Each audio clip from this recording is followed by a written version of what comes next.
How we doing? Kinda good? Kinda good? It's good. I feel like it's been a weird couple of years, huh? Yeah? Just me? Okay. Yeah, it's been a weird couple of years for me. I went through a breakup in February of 2020. Yeah, you guys remember February 2020, right? It's that month that you spent not appreciating the little things. February 2020. I was in a long-distance polyamorous relationship with another comedian because I thrive under adversity. Just kind of like, let's do this shit on hard mode, I guess. Y'all ever have a string of unsuccessful relationships and then you're like, what if we added more parameters to it? See how that goes. It was a rough breakup, but it had its upsides. You know, I feel like all breakups kind of do. Like, for example, have you ever been so lonely from a breakup that your apartment felt bigger?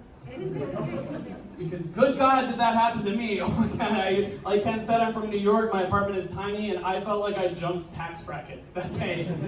It was my roommate was out of town, my partner came over, broke up with me, and left, and I was like, was my bed always a king, or was I just happy? You know, because nothing unlocks the potential of your space like loneliness. I was just kind of wandering around my big empty apartment like the fucking Hunchback of Notre Dame, like, and I'm just so sad, so confused, and I never knew that I could hula hoop in here. This is pretty dope.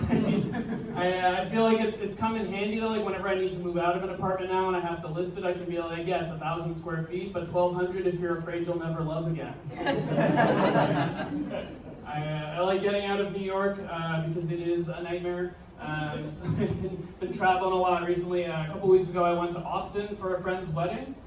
That is a flex, by the way. I have friends that can make love work, so that's where I'm at. I went to Austin, I got an Airbnb for this trip that I went down there for. And usually what happens when you book an Airbnb is you send a message, you're like, hey, I'm going to be here this weekend, I'd like to book this property, and the host messages back and is like, cool, sounds good. What happened for me is I messaged the host, and I was like, hey, I'm going to be in town for this weekend for a wedding, I'd like to book a property. The host said, sounds good, one question, are you bringing your cats?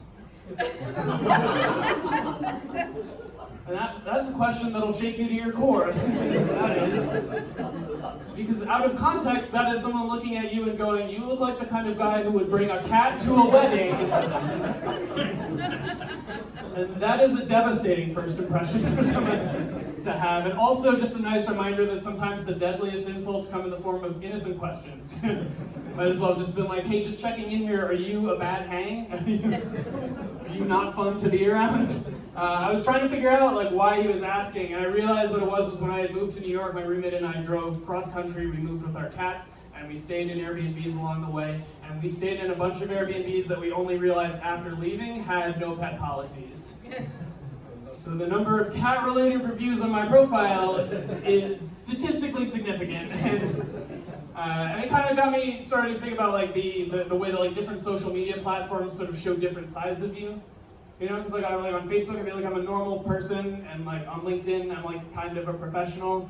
I guess on Airbnb I am just this guy that comes to your house with a box of cats and is like, you have to give them a bed now. You know? I'm not crazy, I promise. I am depressed. Anyone else depressed here? Yeah. A little minimal claps for depression. I went on antidepressants a couple years ago. I remember I was talking to my psychiatrist about them. She was going over the side effects with me, and she was like, you may experience a decreased tolerance to alcohol, and you will probably also experience delayed orgasm. And I was like, word.